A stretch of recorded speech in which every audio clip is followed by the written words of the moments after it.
Testing, testing. Yes, loud and clear, Robert. Well, that's good. Can you introduce yourself and give a little background of your experience in the mountains and in glacier country? Yeah, my name is Dave Skinner, and I've hiked in Olympic National Park. I basically started in the late 50s, but didn't get real serious until the early 70s. And I would usually put in 500 to 600 miles each season, uh, uh, exploring all the trails and off trail. And then in the mid 70s, I first climbed Mount Olympus in 1974. And in 70, and then I would stop by the research station there and talk with the grad students or whoever was working there. In 75, I met Rich Marriott, who was the station manager up there for a number of years, and ended up working for him in 76 just as a volunteer. And the studies were ablation, how much melts and accumulates during the course of the season. They had a long history of study on Blue Glacier on Mount Olympus.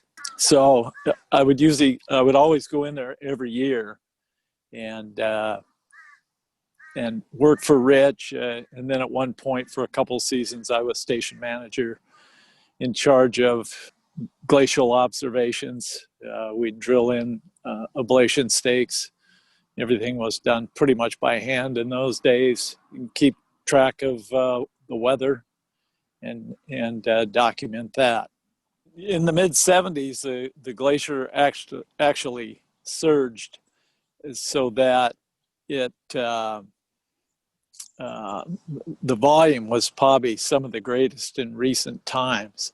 And then since that time, it's been this gradual recession or reduction in the volume of ice to the point now where it's probably 40% of its volume has decreased.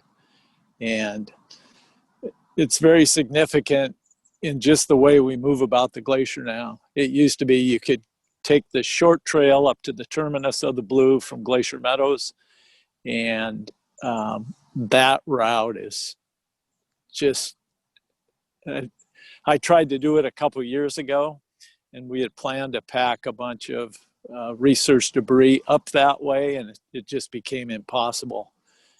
It was dangerous just to try to solo climb it without a rope.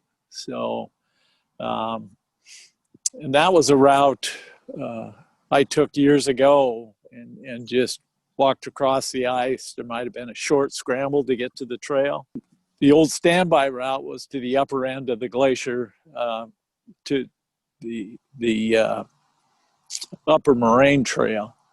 And we used to descend on kind of a rough trail that went down, and then you hit snow, and basically you just slide down the rest of the way till you were down on the ice. And even that route now is, people still are doing it, but it's very treacherous. If you fell there, you'd end up in the hospital. So we had to find another route completely where we go traverse further up glacier on rock, and then drop down to the glacier itself. And that's really the most dramatic change. It seems like the upper mountain, which I'm on every year, it seems like this year, it seemed like there was this substantial amount of snow at the higher elevation, say 7,000 feet and higher, up to 8,000 feet. And the route we took through the cirque between Middle and West Peak, the crevasses were pretty much still closed up, and we could just ascend straight up, which isn't always the case. Sometimes we have to zigzag through that area quite a bit. So it looks like the upper mountain's getting more snow, but the lower glacier, not so much. It's melted way back with the ice exposed earlier in the season. We used to have stakes in the glacier 1 through 8, and it would generally be mid-July, it would melt back to about L3. It would be patchy in there. And this year and the past several years, it's already back at L6, further up glacier. So, What about temperature overall? Do you have any data? data would be had by University of Washington, I think, primarily. I don't know if the Park Service has been keeping tabs on that. Mm-hmm. So, but yeah, we used to keep the weather morning and evening up there when we manned the station. Oh, okay, because that would be interesting, right? To correlate temperature with volume. Yeah, and I don't know if recently they are collecting temperature data. I'm not sure. Mm-hmm. Did the funding for this kind of study kind of move elsewhere since there's been more of a discussion of global weirding or global warming, whatever you want to call it, since that's become a funding target? Yeah, it seems like people are more interested in Antarctica and Alaska, the glaciers there, and blue glaciers kind of been put on the side, at least by the university. So the Park Service had been doing some ablation studies up there for maybe the last 10 years or so. I didn't see ablation stakes up there this year, so I don't know if they melted out or if they're reestablishing those. I'm not sure. I haven't talked to them. So, Do you have any thoughts about why that is? Is that just sort of a popular, I don't know, set of assumptions that guides that these days, or would you like to comment on that? Or as far as money for up there, you mean? yeah, Or well, why does that research money go to Alaska, for example? I mean, I can imagine, but because it's in the news, yeah, basically. yeah, and I think that has probably a lot to do with it, and it's a matter of interest. Somebody has to propose a grant and get funding for the project. The last time they did that was in the mid 80s. They got 3 years of field work and 4 years of studying the data. I see.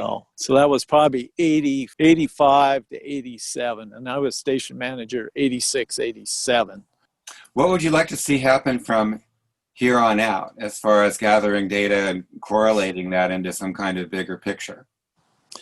Because the data goes back so far there, it was one of the most continuously studied glaciers in the lower 48, if not the most. It seems like it would be a good idea to keep track of that data and see where it goes from there. Well, now the Olympics are not at the latitude of northern Canada or Alaska, and this area is referred to as temperate rainforest, meaning it's not too cold. It's kind of warm, actually, when you think about the marine layer and the water kind of keeping temperature within a certain range. So are these glaciers particularly fragile in general? Yeah. And what if we are seeing some sort of warming, you know, are they more vulnerable than, say, Mount Rainier glaciers or Alaskan glaciers or something along those lines? Yeah, I would think so. I think it's because of the large amount of precipitation that happens. And then if it's cold enough, of course, it's snow. And so far, that's what's kept these glaciers going. But they're definitely receding. I drop down the Humes. I usually, from Mount Olympus, I will go to Queets Basin, so I'll cross 3 glaciers to get there. And this year, descending the Humes Glacier, and then in fact, I guess it was last year, I had to find a new route because the route I usually went to go up this one draw and drop off was now becoming a lake. And I spent about an hour and a half trying to find the route. So, and it was a completely new route. I'd never been that way. So, yeah, it's the Humes. You can definitely tell. I've got an old picture that's a big poster-sized picture showing the Humes Glacier, where it comes to a point where it's right at the edge of a cliff, and now it's way back from that. And the lakes form behind that. So yeah, it's pretty dramatic. Yeah, it's your home, and it's yeah, I can't imagine having to move from your home where you grew up, where all your memories are. Uh, I mean, humans, of course, can adapt to different things, and of course, a lot of people would not think much of, oh, they can move somewhere else or something like that. But um, you lose a lot of who you are and what you are when you have to do that. Islands in the South Pacific is another example where sea rise is complicating what they do. I was just in Fiji in February, and the local islanders out in the Yasawa Islands talked about how things have changed, and of course they get cyclones there that create a lot of damage, and yeah, they're watching how things are changing for them. So how does the Elwha look these days? To me, it's just exciting to see the clarity of the river, because the lower river below the dams was almost never clear. It it would clear up sometimes, but not very often. And now, more often than not, you drive across the Highway 101 bridge, and I always look down, and it's running clear. And then, of course, it's the whole ecosystem that surrounds that. That's just a visual, but hopefully the fish are going to keep working their way up and spawning up the river, and creating a lot more fish. Do you think the public has much understanding these days of the upper alpine environments or the riparian environments, or are kids spending too much time behind their computers these days to care much about that? What do you think where do you think the public's attention is, and would you like it on this area more? Yeah, it seems like a lot of times you'll talk about Mount Olympus, and they go, "Oh, where's that?" And it's kind of our backyard.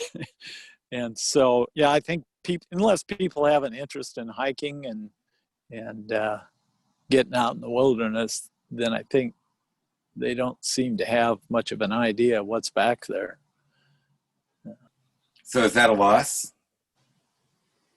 Yeah, I think so. Um, yeah, just because it's such an amazing place. I'd hate to see all of a sudden with climate change that the rainforest dries up and all the trees die, and that kind of thing.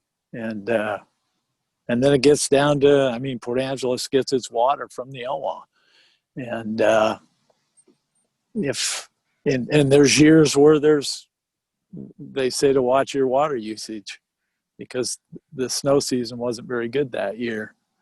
So yeah, we're all connected in this, I think.